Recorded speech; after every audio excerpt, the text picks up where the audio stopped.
여호와께서 집을 세우지 아니하시면 세우는 자의 수고가 헛되며 여호와께서 성을 지키지 아니하시면 파수꾼의 깨어 있음이 헛되도다. 다시 한번요. 여호와께서 집을 세우지 아니하시면 세우는 자의 수고가 헛되며 여호와께서 성을 지키지 아니하시면 파수꾼의 깨어 있음이 헛되도다. 아멘, 아멘. 여러분, 얼마 전에 G7 정상회담이 있었죠. G7은 여러분이 아시는 것처럼 선진 서방 7개국을 가리키는 말이죠. 그래서 미국, 영국, 프랑스, 독일, 이태리, 그리고 일본과 캐나다, 이 7나라를 일컫는 말입니다. 자, 그런데 이 7나라의 국가, 그러니까 7나라의 편의상 애국가라고 하죠. 이 7나라의 애국가들 중에 하나님 우리를 보호해 주시옵소서, 이러한 하나님이라는 단어가 들어가는 애국가가 몇 개 국가일까요? 몇 개일까요? 네, 정답입니다. 네, 네, 3개 국가입니다. 저 여러분들 이렇게 호흡이 딱딱 맞네요. 미국의 국가의 제4절에 보면 우리는 하나님을 신뢰합니다. 이것이 우리의 좌우명이 되리니, 이러한 이야기가 나옵니다. 또 영국의 국가 2절에는 하나님 우리 모두를 보호하소서라는 내용이 2절에 나옵니다. 2절. 그런데 아쉽게도 영국에서는 공식 행사에서 애국가를 1절만 한답니다. 그래서 이 좋은 가사를 내버려 두고 그냥 1절만 한다는 거예요. 1절은 그래도 하나님이라는 단어는 들어갑니다. 그런데 하나님 우리 국왕폐하를 강건케 하시고 우리 국왕폐하를 보호해 주시옵소서, 이러한 내용이라고 해요. 자, 그런데 캐나다의 국가는 영어 버전이 있고 또 프랑스어 버전이 있다고 합니다. 자, 영어 버전에는 하나님 우리의 땅을 영광스럽고 자유로운 곳으로 지켜주소서, 이러한 내용이 나온다고 합니다. 또 프랑스어 버전에는 하나님 왕을 보호하소서, 이렇게 하나님이란 단어는 어떻든 들어간다고 합니다. 자, 그러면 두 번째 퀴즈는 이 3개의 애국가들 중에서 찬송으로도 불려진 애국가가 몇 개나 될까요?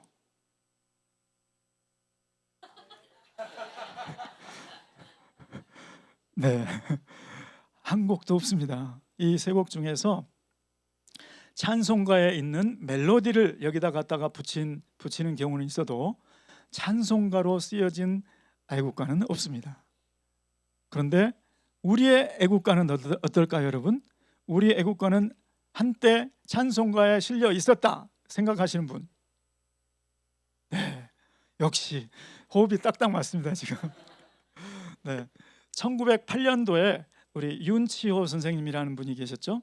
그 윤치호 선생님이 1907년도에 초판, 그리고 1908년도에 재판한 우리 그때는 찬미가라는 이름이었는데 거기에 실려 있었습니다. 우리 미디어팀 혹시 사진 준비되어 있으면 한번 보실까요? 네, 이게 1908년도판 재판된 찬미가, 여기에 찬송가가 15곡이 수록되어 있었는데 그 중에 14번째 곡이 우리가 부르는 동해물과 백두산이 마르고 닳도록이 여기에 수록되어 있습니다. 그 어느 나라에도 찬송가로 불려졌던 애국가, 그것은 우리나라 대한민국의 애국가죠. 이것은 정말 놀라운 일 아닙니까, 여러분? 정말 자랑스러운 일 아닙니까? 우리 주님께 감사의 박수 한번 하고 넘어가야 됩니다. 저는 애국가 하면 동시에 늘 같이 생각나는 게 있습니다. 순국 선열 및 호국 영령에 대한 묵념 하고 나서 애국가, 국민의례 때 그렇게 어렸을 때 월요일마다 애국조회가 있었는데, 국민학교 때요. 요즘도 있나요? 네, 요즘은 잘 모르겠습니다. 그때마다 했던 기억이 나요. 그러니까 애국가는 늘 국민의례 생각나고 그 다음에 순국선열 호국영령 생각나고 자연스럽게 3일 후로 다가온 6.25가 생각납니다. 그래서 이제 3일 후 6월 25일은 6.25 전쟁 발발 75주년이 되지 않습니까? 그래서 오늘은 제가 6.25와 관련된 전쟁과 관련된 이야기를 좀 하려고 합니다. 우리에게는 지금 75세가 넘으신 분들도 계시니까 6.25를 경험하신 분들도 계시겠지만 6.25와는 상관없는, 그렇지만 우리 가운데도 영적인 전쟁은 우리 가운데 있잖아요. 그러니까 여러분들이 이제 우리가 당하는 영적 전쟁, 그것이 6.25 전쟁과 다른 점은 무엇인가, 이거를 한번 먼저 말씀드리고 싶습니다. 자, 6.25 전쟁은 발발한 시점이 정확하게 우리는 알고 있죠. 1950년 6월 25일 새벽 4시.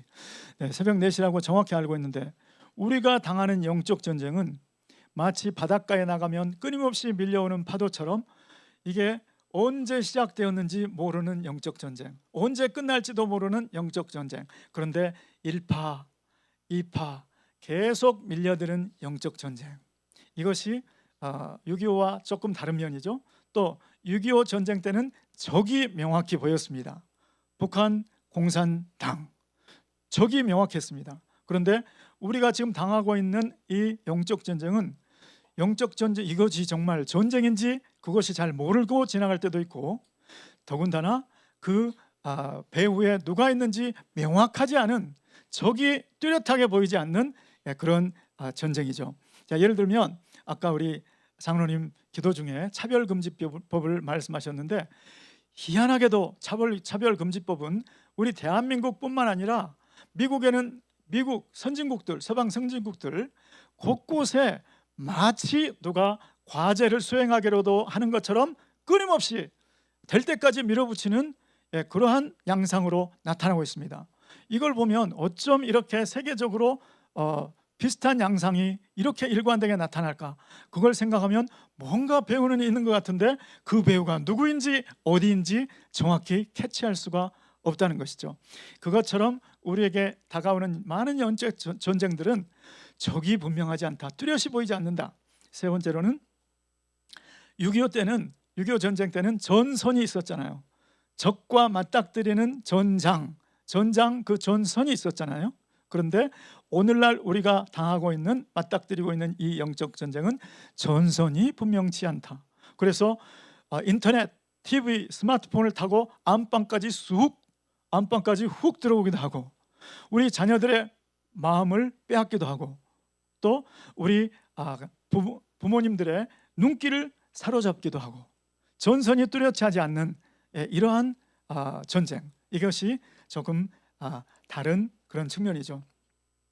저는 이 우리 영적 전쟁의 배후에 물론 사단이 있지만 조금 더 가까이에 어떤 배후 세력이 있는지를 오늘 그것을 잠깐 보여드리기를 원합니다.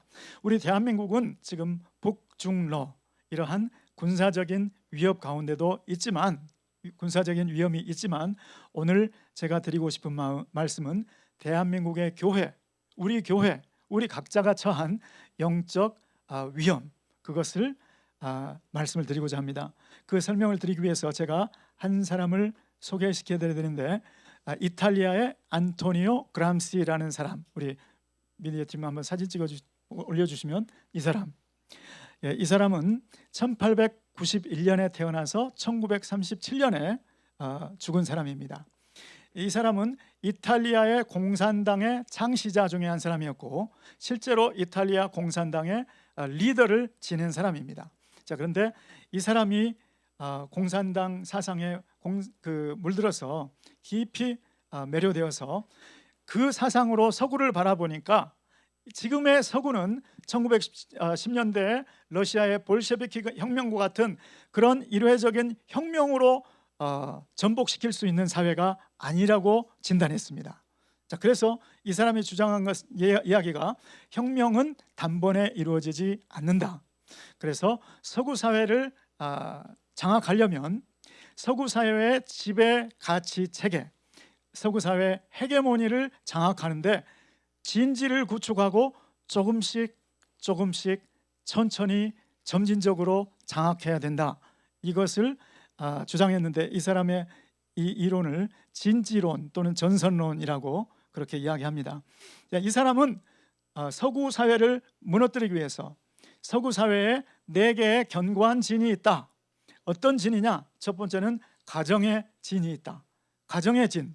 그다음에 두 번째는 교회라는 진이 있다. 세 번째로는 언론이라는 진이 있다. 네 번째로는 학교라는 교육기관이라는 진이 있다. 이렇게 진단했습니다. 그리고 이 각각을 접수해야 된다. 각각을 장악해야 된다.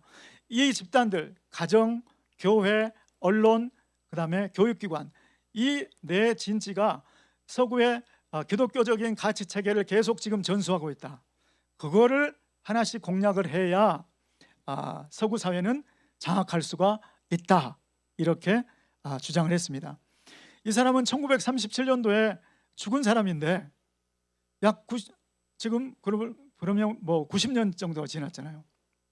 그런데도 이 사람의 주장이 얼마나 소름 끼치게 하는지 한번 들어보시기 바랍니다. 자, 이 사람이 첫 번째 가정의 진지를 어떻게 공략해야 되는지 그 접근 방법을 이렇게 얘기했습니다. 부모의 권위를 약화시키고 전통적인 가정관을 파괴시켜야 한다. 그 방법이 무엇인가? 동성결혼이다. 여러분, 차별금지법이 추구하는 바가 바로 이것 아닙니까? 놀랍지 않습니까? 소름 끼치지 않습니까? 안토니오 그람시는 1937년에 죽었는데 그 망령이 살아있기라도 하듯이 그 사람의 이론을 이어받아서 지금 누군가가 지금 어디에선가 막대한 자금력과 권력, 힘을 동원해서 밀어붙이고 있는 그러한 현상을 보는 것 같지 않습니까? 자, 교회 진지에 대한 공략은 무엇인가? 교회는 서구의 도덕 체계를 뒷받침하고 있는 최후의 보루이다. 가정을 무너뜨리더라도 교회를 무너뜨리지 않으면 장악할 수 없다. 그래서 교회는 반드시 해체되어야 되는 대상이다라고 주장을 했습니다. 자, 이것을 위한 방법은 무엇인가? 교회는 희한하게도 핍박을 가하면, 외부에서 핍박에 던져지면 점점 강해지고 점점 뭉치는 경향이 있다. 그러니 교회 내부로 침투해 들어가서 안으로부터 내부 분열을 조장하자. 이것이 그의 접근 방법입니다. 그래서 그가 주장한 것이 상대주의. 왜 기독교 안에만 진리가 있다고 그래? 왜 기독교 안에만 구원이 있다고 그래? 다른 종교에도 있지 않을까?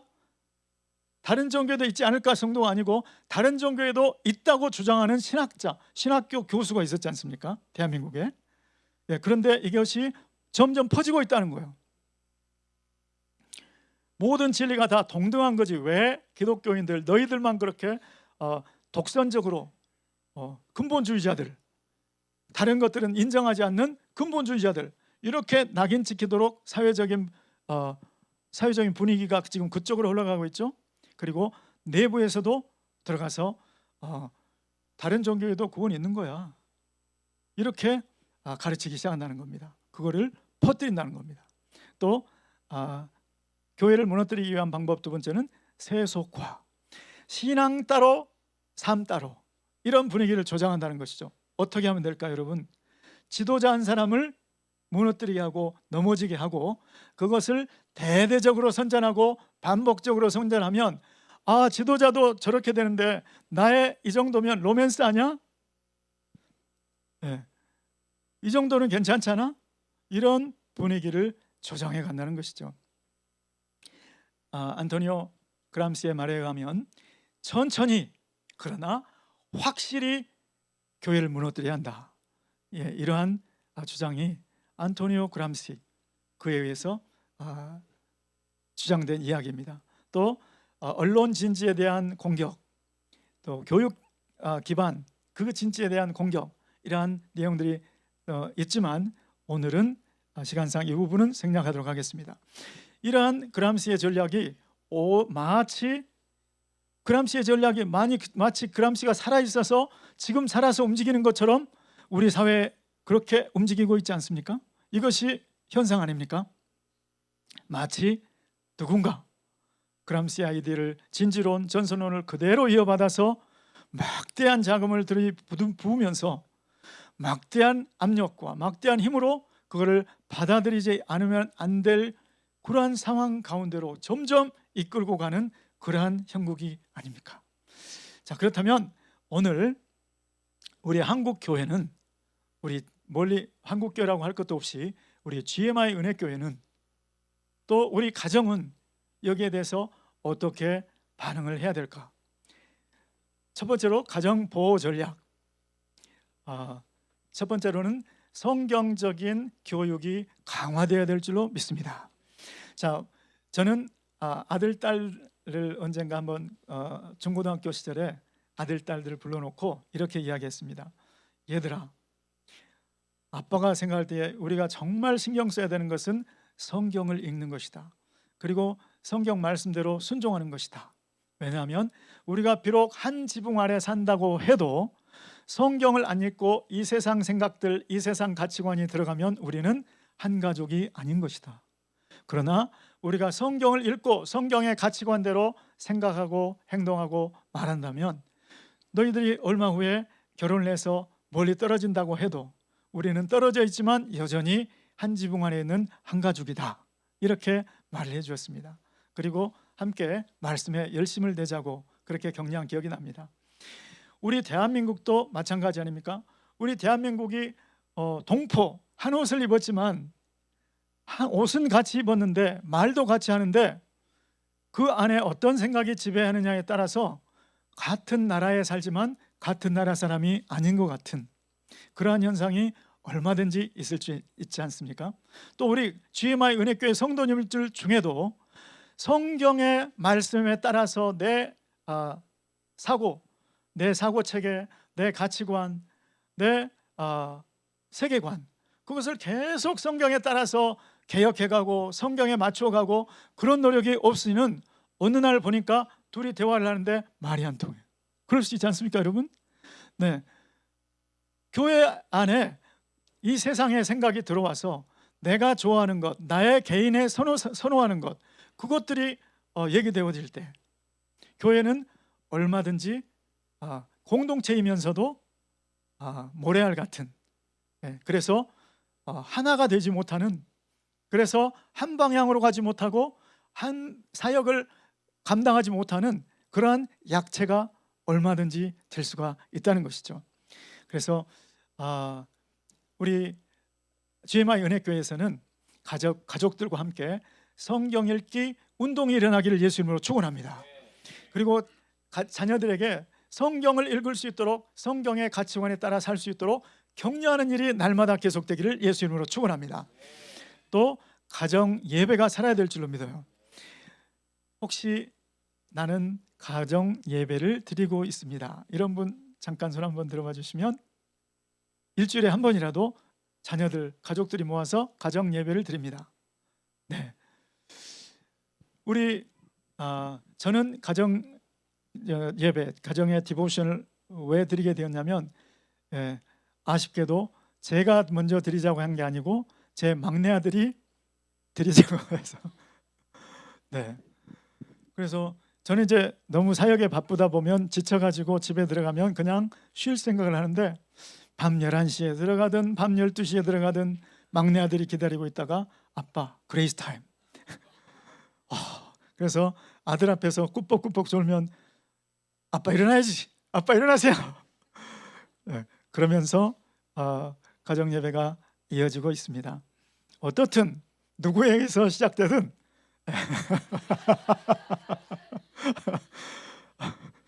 가정 예배가 회복되기를 예수 그리스도 이름으로 축원합니다. 또 가정 보호 전략은 결혼과 출산은 사명이다, 이렇게 가르쳐야 될 줄로 믿습니다. 언제부턴가 우리 대한민국이, 물론 결혼하고 싶지 않은 남녀가 어디 있겠습니까? 자녀를 갖고 싶지 않은 그런 부모가 어디 있겠습니까? 그런데 결혼해서 자녀를 낳으면 너무 자녀 양육이 힘드니까, 사회적인 여건이 그러니까 망설이고 피하는 거겠죠.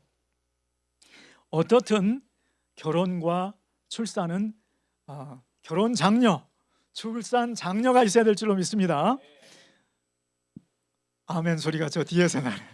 감사해요. 창세기 하나님께서 창세기 1장 28절에 생육하고 번성하라, 땅에 충만하라, 땅을 다스리라, 땅을 정복하라 말씀하셨지 않습니까? 생육하고 번성해야 될 줄로 믿습니다. 대한민국은 벌써 인구 절벽에 도달했잖아요. 그런데 유럽에 가면 이슬람 무슬림들은 얼마나 애를 많이 낳는지 모릅니다. 뭐 7명, 8명, 9명도 낳습니다. 그런데 그 자연적인 출산의 증가가 벌써 유럽에 이슬람 세력이 얼마나 강하게 됐는지 우리가 피부로 느끼고 있지 않습니까? 그래서 저는 아직 지금 결혼해서 40대라면 아직 늦지 않았습니다. 넷은 낳아야 됩니다. 넷. 저는 우리 딸에게 결혼해 딸아 넷은 낳아라. 넷. 아빠는 그 소원을 이루지 못했다. 저는 넷 낳고 싶었는데 제 아내가 둘이라고 주장하는 바람에 셋으로 끝냈습니다. 그래서 제 딸이 이제 두 자녀가 있고 이제 9월 달에 셋째가 나오는데 셋째 나오면 또 제가 줄기차게 이야기할 겁니다. 딸아 넷은 낳아야 넷은 낳아라. 내가 기도해 줄게. 내가 축복해 줄게. 딸은 아빠가 도와줄 거야 이렇게 얘기하지만 내가 엄마를 보내서라도 너를 밀어주마. 엄마를 보내서라도 너를 밀어줄 테니 제발 넷은 낳아라. 여러분 우리 대한민국의 국력은 인구 절벽을 미끄러져 내려가듯이 이대로는 그냥 곤두박질 치게 되어 있습니다. 이게 머지않은 세대에 바로 사회적인 문제로 아주 심각하게 나타날 것입니다. 당진의 동일교회를 아시나요? 충남 당진의 동일교회는 당진 그러면 대도시가 아니지 않습니까? 그런데 거기 그 당일교회는 어린이만 2,000명이라고 합니다. 어떻게 이런 일이? 당일교회 당회장 목사님이 애를 낳기를 그렇게 장려했더니 어느 날 그렇게 되었다라는 겁니다. 그래서 저는 남은 사역 기간 동안에 줄기차게 출산 장려는 애국 애족의 길이다. 출산 장려는 하나님 나라를 위한 것이다. 이렇게 강조하려고 합니다. 네, 아직 미혼이신 분들 정말 기도하고 결혼을 빨리 올해 안에 하나님 올해 안에 해를 넘기지 마시기 바랍니다. 그래야지 내년에 첫 아기가 나올 거예요. 자, 출산 장려, 결혼 장려, 그 다음에 부모 세대와 자녀 세대 간의 신앙 계승 구조가 마련되어야 됩니다. 많은 경우에 부모님 세대에서는 정말 헌신했는데 자녀들 세대에 가면 헌신이 연결되지 않는 경우가 있습니다. 왜 그럴까요? 부모가 헌신을 하기는 했는데 그 헌신의 모습이 자녀들에게 비춰지기는 했는데 자녀들 안에 나도 저렇게 살아야지 동기부여가 안 된 것이죠. 우리 엄마 아빠가 왜 저렇게 헌신하는지 그 이유가 제대로 설명되지 않았습니다. 그 이유가 제대로 이해가 되지 않았어요.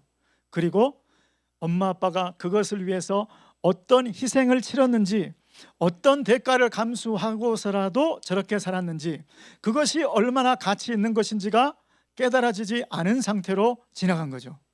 그러니까 이제 보통 그런 경우에는 대학을 가게 되면 아예 신앙과도 멀어지는 경우가 많습니다. 그래서 우리 GMI 은혜교회는 선교와 전도에 정말 헌신된 교회로 시작되었습니다. 선교의 모델 교회라는 그런 기치를 내걸고 지금 달려가고 있죠.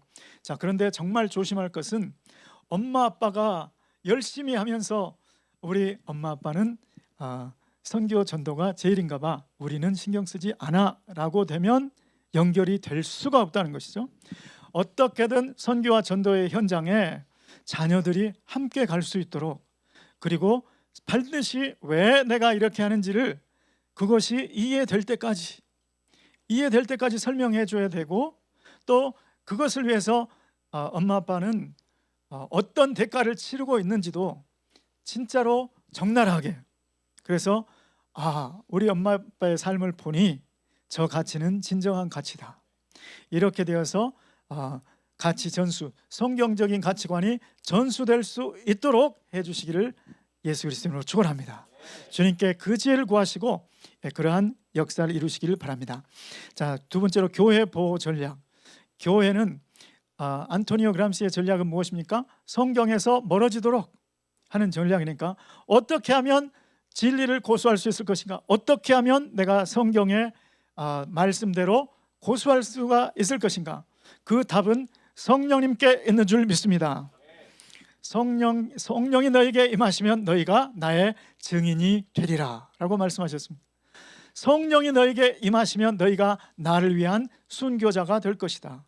성령의 능력을 힘입어야 너희가 나의 이름, 나의 복음을 증거하고 죽기까지, 죽는 목숨의 그 대가를 지불하고서라도 그러한 일을 할 수 있게 될 것이다 라고 예수님 말씀하셨습니다. 우리 마음이야 누구든 다 기독교의 가치관, 말씀대로 살고 싶은데 성령님을 의지하지 않고서는 절대 그렇게 될 수가 없다는 것입니다. 그래서 우리 자녀들 앞에도 엄마 아빠는 맨날 성령님이래, 맨날 성령님을 찾아. 아침에도 성령님, 저녁에도 성령님, 기도가 가운데도 성령님을 자꾸 인정한다고 그러지, 환영한다고 그러지, 초청한다고 그러지. 성령님, 성령님. 그런데 그렇게 성령님을 의지할 때에만 우리가 진리를 고수할 수 있을 줄 믿습니다. 성경의 말씀, 성경의 가치관대로 살게 될 줄 믿습니다. 자, 두 번째 보호 방법은 안토니오 그람시의 전략은 신앙 따로, 삶 따로, 이거를 추구하는 전략 아닙니까? 그러니까 우리는 그와 반대로 주일날 신앙, 월요일날 신앙이 같게 되어야 될 줄 믿습니다. 여기서는 손들고 찬양했는데, 여기서는 기도를 요청하게 했는데 직장에서 그만 직장 분위기에 눌려가지고 식사 기도를 하는데 눈만 찔끔 감았다 뜬다면 기도를 한 건지, 옆에서 기독교인이셨어요? 몰랐어요. 이렇게 될 수도 있다는 것이죠. 여기에서의 칼라가 직장에서의 칼라와 그대로 이어지기를 예수 이름으로 축원합니다. 직장에서도 나는 예수 믿는 사람입니다, 당당하게 말하시기를 예수 이름으로 축원합니다. 그래서 성경적인 가치관, 하나님의 말씀이 신앙과 삶이 똑같다고 하나님의 인정을 받게 되시기를 예수 이름으로 축원합니다. 너는 나의 증인이다. 너는 목숨을 바쳐서 나의 가치, 복음의 가치, 내가 영혼을 얼마나 소중하게 여기는지 그것을 너는 삶으로 지켰다, 이렇게 인정을 받는 저와 여러분 되시기를 예수 그리스도 이름으로 축원합니다. 또 언론이나 교육 부분에서도 저는 우리 성도님들 가운데, 또 성도님들의 자녀들 가운데 미디어 분야에도 많이 진출했으면 좋겠습니다. 그래서 기독교 미디어가 견고하게 세워졌으면 좋겠습니다. 또 기독교 학교가 정말 우리 구한말 정말 유명한 그 기독교 학교들이 있었지 않습니까? 그러한 학교들이 정말 여러 곳에 세워지기를 예수 그리스도 이름으로 축원합니다.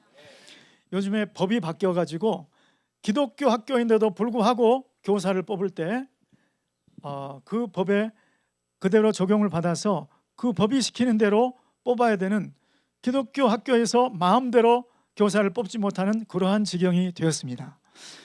우리 대한민국의 실정입니다. 그래서 우리 모든 교육계, 문화계, 전반에 사회 각계각층에 우리 성도님들이, 그리고 성도님들의 자녀들이 들어가서 주님의 성령을 붙잡고 의지하고 변혁의 주체가 되시기를 예수 그리스도 이름으로 축원합니다. 우리 대한민국은 사실 6.25를 생각해 봐도 그렇고, 또 일본에서 독립을 하게 된, 일제시대에 독립을 하게 된 것도 그렇고, 모두가 우리 대한민국 근현대사에 보면 얼마나 하나님의 손길이 섬세하게 역사하셨는지를 볼 수가 있습니다. 여러분, 대한민국의 재정 경제를 한번 생각해 보죠. 저는 1974년도에 국민학교 1학년이었는데 그때 집을 새로 지었습니다. 초가집을 살다가 초가집 터를 완전히 헐어버리고 거기에 새 집을 짓고 그 다음에 슬레이트 지붕이 되었습니다. 슬레이트 지붕이 되었어요. 그러니까 저는 전기가 안 들어온 호롱불 세대였다니까요. 그러다가 초등학교 때 전기가 들어왔습니다. 그렇게 시골에서 살았는데 우리 대한민국의 경제 발전, 특별히 수출 규모를 생각해 보니까 제가 살아온 거, 성장해온 거하고 좀 연관성이 있는 것 같아요. 여러분, 대한민국의 수출 액수가 처음으로 1억 달러를 돌파한 해를 아시는 분? 1964년도였습니다. 1964년도에 11월 30일 날. 그래서 그날을 지금까지도 수출의 날로 제정해 놓고 매년 수출의 날이라고 합니다. 자, 그러면 1억 달러를 64년도에 달성했는데 100억 달러는 언제 되었을까요? 1977년. 그래서 어렸을 때 그 화보 1977년 수출 100억 불 달러, 100억 불 돌파, 그걸 제가 본 기억이 아직도 납니다. 자, 그러면 1900 몇 년도에 그러면 1000억 달러가 됐을까요? 1995년. 1995년. 그래서 1000억 달러가 됐고 1000억에서 2000억으로 되기까지 몇 년 정도 걸렸을까요? 8년. 그래서 2003년에 2000억 달러 수출이 되었습니다. 그리고 또 8년이 지났을 때 2011년에는 2배가 아니고 2배를 넘어서 2.5배, 그래서 5천억 달러 수출이 되었고 그 해가 바로 전 세계에서 수출 7위 국가가 되었습니다. 그리고 2021년도에는 수출 7천억 달러. 그러니까 1964년도부터 2021년, 그러면 아직 60년이 못 된 사이에 수출이 7,000배. 여러분, 이것은 물론 우리 선배님들이 열심히 뛰었겠지만, 또 이 자리에 계신 분들 열심히 뛰었겠지만 주님께서 이루어 주신 은혜인 줄로 믿습니다. 그것을 인정하신 분 주님께 감사의 박수 한번 드리겠습니다.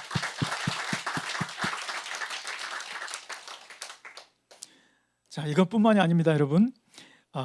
1948년도 우리나라 대한민국이 이제 이승만 대통령으로 당선되고 대한민국이 수립되었죠.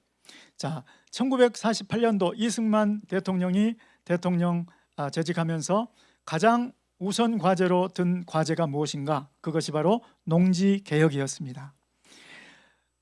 여러분 아시는 대로 이 소작농과 지주, 그때만 이제 지주들이 많았고 소작농들은 비싼 소작료를 물고 진짜 어렵게 살고 있었을 때였죠. 자, 그런데 1948년도에 대한민국 정부가 들어서자마자 그때 당시에 초대 농림부 장관이 조봉암 선생님이었습니다. 조봉암 선생님께 농지 개혁 법안을 준비하세요. 과제가 떨어졌죠. 그 법안이 1년 만에 완성이 되었어요. 1949년도에 법이 공포가 되었습니다. 그런데 조금 보완할 게 있어서 다시 보완을 해서 1950년 3월에 공포가 됐어요. 그래서 어떤 일이 일어났는가? 국가가 유상으로 매입했어요. 모든 토지를 농지를 유상으로 매입하고 유상으로 분배를 했어요. 자, 그러니까 소작농들의 꿈이 무엇이었을까요? 내가 어떻게든 빚을 내서라도 어떻게든지 토지를 사야겠다, 농지를 사야겠다. 그래서 많은 사람들이 농지를 샀습니다. 그래서 내 땅이 생긴 거예요. 내 땅이 생긴 수많은 소작농들, 이전의 소작농들이 이제 내 땅을 갖게 된 거죠. 그러고 나서 6.25가 터진 거예요. 그러니까 여러분, 전쟁에서 정말 중요한 것은 민심입니다. 민심이 어디로 기우는가? 그래서 중공의 모택동은 민심을 잃는 행동을 하지 말라고 가르쳤던 거예요. 자, 민심이 그만큼 중요한데 대한민국의 민심이 이 땅을 갖게 된 그것이 얼마나 감사한지, 그것이 대한민국 전체의 농민들의 분위기였습니다. 그래서 북한이 생각했을 때는 밀고 내려가면 저 지주와 소작농들, 이 사회적인 불안 요인, 저 갈등 구조, 그것도 도움이 되리라 생각을 했겠죠. 그런데 6.25가 나기 직전에 그걸 하나님께서 바꿔주신 거죠. 조봉암 선생님이 아무리 애를 많이 썼다고 해도, 또 이승만 대통령이 그 좋은 아이디어를 냈다 해도 어떻게 1년 안에, 어떻게 그렇게 빨리, 어떻게 전쟁 전에 그런 일이 다 이루어질 수 있었을까? 이것은 주님의 손길인 줄 믿습니다. 믿으시는 분들은 하나님께 박수. 자, 북한은 농지 개혁을 1946년도에 했습니다. 45년도에 해방이 되고 46년도에 농지 개혁을 했는데, 그들의 원리는 무상 몰수, 무상 분배. 그러니까 지주들 땅 다 내놔, 그래가지고 다 뺏어버린 거죠. 다 뺏었고, 그 다음에는 준다고 하기에 좋은 줄 알았는데 나중에 뚜껑을 열어봤더니 이거는 소유권을 준 게 아니고 경작권만 준 거예요. 그러니 북한 사람들은 이게 빚 좋은 개살구구나, 굉장히 기대를 했다가 그러한 실망적인 분위기에 있었던 반면, 남한의 우리 농민들은 그냥 사기충천했던 거죠. 너무 사회적인 분위기가 그렇게 좋았다는 것입니다. 자, 그리고 1950년도에 이제 전쟁이 났는데 전쟁 당시에 미국의 대통령이 해리 트루먼 대통령이었습니다. 트루먼 대통령이 휴가 중에 그 얘기를 받고 바로 워싱턴으로 복귀를 했죠. 자, 그런데 그 복귀한 트루먼 대통령은 마음속에 벌써 이 조그만 나라 대한민국을 북한이 침공했다고 하면 이것은 약소국들끼리 소국들의 전쟁이지만 이거를 내가 지금 신경 쓰지 않으면 나중에 크게 후회할 날이 올 수도 있다는 생각을 가지고 있었다고 해요. 그래서 호미로 막을 것 가려로 막는 일이 없도록 내가 신경을 써야 되지 않나? 그런 생각을 하고 있던 차에 그때 당시에 미국의 유명한 부흥사 빌리 그레이엄 목사님, 그 날카로운 눈매의 그분 빌리 그레이엄 목사님, 그 목사님이 전보를 쳤다는 거예요. 대통령님, 대한민국은 반드시 보호되어야 될 나라입니다. 그 나라 안에는 수많은 그리스도인들이 있습니다. 이렇게 전보를 쳐줬다는 거예요. 사회적으로 굉장히 존경을 받고 있는 부흥사로부터 그 전문을 받고 이 트루먼 대통령이 이것은 하나님의 뜻이구나, 내가 그렇게 생각하고 있는 것이 맞구나, 그렇게 해서 대한민국의 증원군을 파견한 거죠. 그리고 인천에 9월 15일 날 인천 상륙작전이 완성되는 그러한 역사가 있었던 것이죠. 자, 이 모든 일들이 어떻게 이렇게 누가 연출이라도 한 것처럼 이렇게 일어날 수가 있을까요? 이것은 하나님의 세우시는 손길, 하나님의 보호하시는 손길인 줄 믿습니다. 그렇게 믿으시는 분들 하나님께 박수 한번 하겠습니다.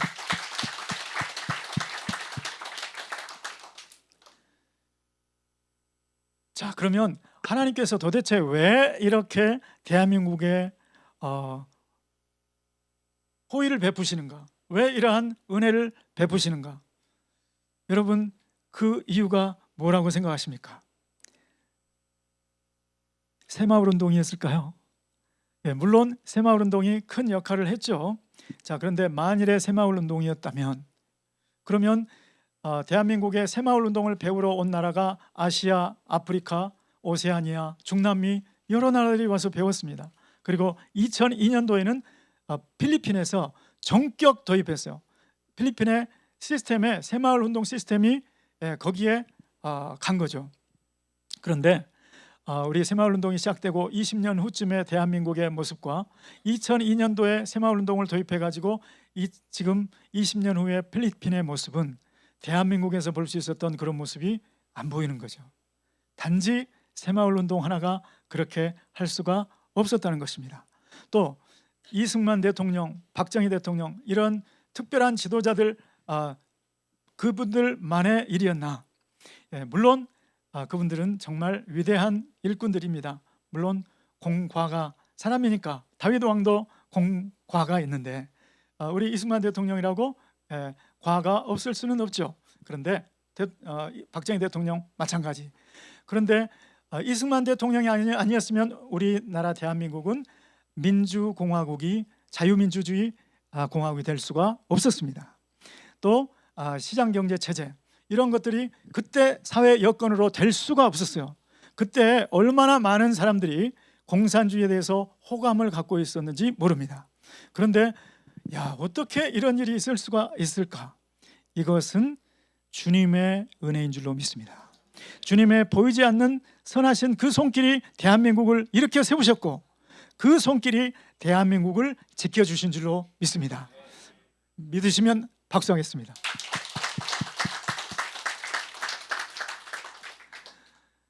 그리고 1908년도에 그 애국가가 하나님이 보호하사 우리나라 만세, 당시에는 우리 대한 만세였습니다. 그 노래는 원래 처음에는 예배용 찬양집에 수록되었다고 말씀드렸습니다. 그런데 예배 참석하는 분들 중에 이제 다양한 민족 행사들이 많지 않습니까? 민족 행사들에도 이걸 부르면 좋겠다.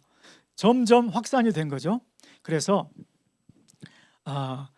그 애국가 그거를 얼마나 많은 사람들이 불렀을까요? 우리 대한민국은 참 감사하게도 이 애국가가 지금 국민의례가 어떻게 진행되는지 제가 미국을 24년 갔다 온 바람에 제가 요즘에는 잘 모르겠어요. 그런데 제가 한국에 있을 때만 해도 이거는 무당들도 부르고 스님들도 부르고 어린 아이들도 부르고 뜻은 잘 모를지 모르지만 온 나라 백성들이 다 부르는 그러한 노래였습니다. 그러한 찬양이었던 것이죠.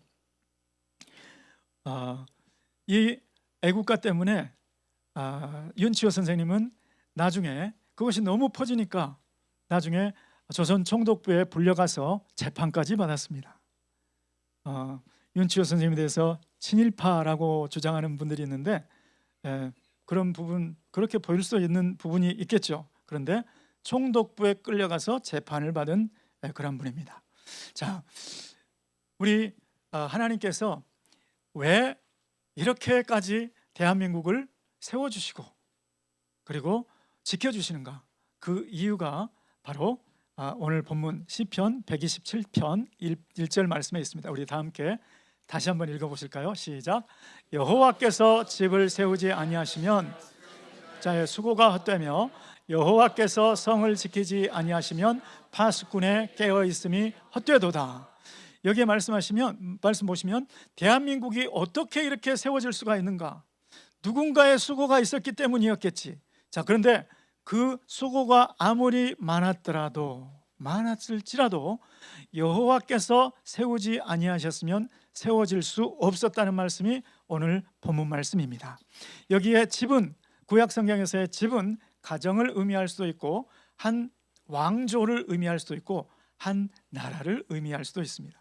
여기에서 가정을 생각해 보면 우리 가정이 어떻게 그렇게 어려웠던 가정이 이렇게 세워질 수가 있었을까? 이것도 여기 말씀대로 하나님께서 집을 세우지 않았다면 이런 일이 있을 수가 없었다는 것이죠.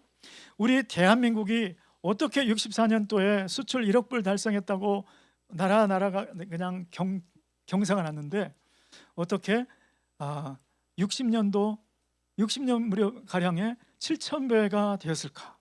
이 모든 것이 주님께서 세워주신 은혜인 줄 믿습니다. 이 말씀에 보시면 이유가 없다는 거예요.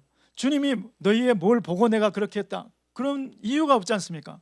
여호와께서 세워주셨기 때문에 오늘 이렇게 되었는데 무엇 때문인지는 밝혀놓지 않았습니다. 그것은 무엇일까요? 바로 하나님께서 우리 대한민국이 하나님께 잘 보일 만한 무슨 행위를 해서 그런 것이 아니고 대한민국에 하나님께서 전적으로 불쌍히 여기시고 먼저 찾아오시고 은혜를 베푸신 것인 줄 믿습니다. 대한민국이 어떻게 이렇게 지켜질 수가 있었을까요? 6.25 전쟁의 마지막 부분에 이제 정전협정 얘기가 많이 오고 갔습니다. 6.25 유엔 참전국 16개 나라에서 전쟁이 장기화될 것 같잖아요. 그러니까 빨리 좀 전쟁이 끝났으면 이런 분위기였어요. 자, 그래서 미국도 언제까지 이 전쟁을 계속할 수 없어서 이제 정전 협정으로 정전 조약을 맺으려고 그렇게 하는데 이승만 대통령 안 됩니다. 이 기회에 우리 통일하지 않으면 우리는 통일할 수가 없습니다. 오직 한 사람 이승만 대통령만 국제사회의 그 압력을 이기고 트루먼 대통령한테 줄기차게 주장을 하는 거예요. 트루먼 대통령이 결국 이승만 대통령의 합의안에 합의를 했는데 그것이 뭐냐면 이승만 대통령 줬소. 그러면 이것을 약속해 달라. 첫 번째가 한미 상호 방위 조약. 한미 상호 방위 조약의 핵심은 한 페이지짜리 한미 상호 방위 조약의 핵심은 서로 한국이나 미국이나 어떤 외적의 침입을 받으면 내가 침입받은 걸로 간주하고 개입한다. 이러한 내용이 핵심입니다. 그러면 여러분, 미국을 누군가가 침공하기도 힘들겠지만 미국을 혹시 어떤 나라가 침공을 했다고 해도 우리 한국에서 뭐 그리 대단한 군사 원조, 군사적인 지원을 할 수가 있었겠습니까? 그것은 이것을 정전협정의 조건으로 이승만 대통령이 내건 것은 이것은 거의 일방적으로 미국이 도와야 될 상황인 것을 염두에 두고 그것을 협상 조건으로 내건 것이죠. 자, 그렇게 한미 상호 방위 조약이 1953년에 7월 달에 조인이 되었습니다. 그래서 많은 분들은 우리가 그러면 대한민국이 이렇게 6.25 전쟁 이후로 지금까지 75년 동안 전쟁이 없었던 것은 한미 상호 방위 조약 덕분, 그것 때문이라고 생각할 수 있지만 하나님은 그것도 은혜로 주셨지만 그보다도 더 깊이, 그보다도 더 위에 하나님의 능하신 손, 하나님의 전능하신 손이 우리 대한민국을 지켜주시기 때문에 하나님께서 그동안에 전쟁이 없었는 줄로 믿습니다. 이것이 믿어진다면 우리 하나님께 뜨거운 박수 한번 하겠습니다.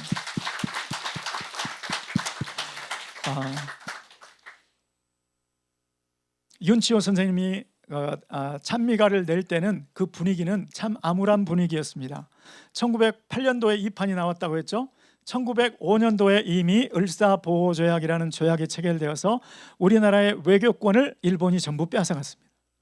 우리는 외교권이 없는 반쪽 국가가 된 거죠. 그런데 일본이 거기에서 멈추지 않고 이 나라의 모든 주권을 다 빼앗으려고 하는 그런 분위기 속에 있었습니다. 그러니까 윤치호 선생님 그때 당시에 당하는 그 압박감, 그 심적인 고통, 그 영적인 전쟁이었죠, 그게. 자, 그런데 오늘 우리가 맞닥뜨리고 있는 이 영적인 전쟁은 말씀드린 바와 같이 사단이 누가 적인지도 모르게 교회와 가정들을 공략하고 있는 그러한 분위기 속에 살고 있습니다. 우리는 어떠한 자세로 살아야 될까요? 윤치호 선생님은 이 노래를 통해서 예배를 드림으로 자기가 맡은 일을 충실히 감당함으로 나중에 그게 너무 퍼지니까 조선 총독부에서 윤치호 선생님을 데려다가 재판까지 하는 그런 공판 기록이 지금까지도 있죠. 그런 일을 벌였는데 바로 우리에게 주어진 하나님께서 우리 각자에게 맡겨주신 우리 자녀들, 우리 가정, 그리고 우리 GMI 교회, 거기에 내가 맡은 그 한 일에 충성해야 될 줄로 믿습니다. 하나님께서 앞으로 우리가 주님의 그 선하심을 믿고 붙잡고 의지하고 나아갈 때 다시 한번 이 시편 127편 1편 1절 말씀에 있는 대로 여호와께서 우리 대한민국을 세워주심에 이런 역사가 나타났습니다. 이러한 놀라운 역사를 앞으로 보게 될 것입니다. 또 하나님께서 대한민국을 이렇게 지켜주셨습니다. 이렇게 고백하는 그날이 오게 될 줄로 믿습니다. 그러한 날이 올 때까지 윤치호 선생님처럼 때로 자기가 한 것 때문에 불이익을 재판을 당할 수도 그렇게 어려움에 처할 수도 있겠지만 우리가 하나님께서 우리에게 주어주신 그 자리에 충성하고 헌신해서 주님의 그 놀라운 역사를 보는 그 주인공들이 다 되시기를 예수 그리스도의 이름으로 축원합니다. 기도하겠습니다. 고마우신 하나님 아버지, 우리 대한민국을 주님께서 어쩌면 이렇게 사랑해 주셨는지요. 하나님 아버지, 지난 우리 대한민국의 근현대사가 하나님 아버지 주님의 보이지 않는 손길, 주님의 보이지 않는 그 선하신 손길을 주님 나타내 보여주고 있습니다. 하나님 아버지, 우리에게 당한 이 영적 전쟁 앞에서 주님이 우리에게 맡겨주신 그 자리를 지키며 오직 주님의 성령께 헌신하고 또 주님의 말씀을 붙잡는 우리 모든 예배자들 되게 도와 주시옵소서. 예수 그리스도의 이름으로 기도드리옵나이다. 아멘.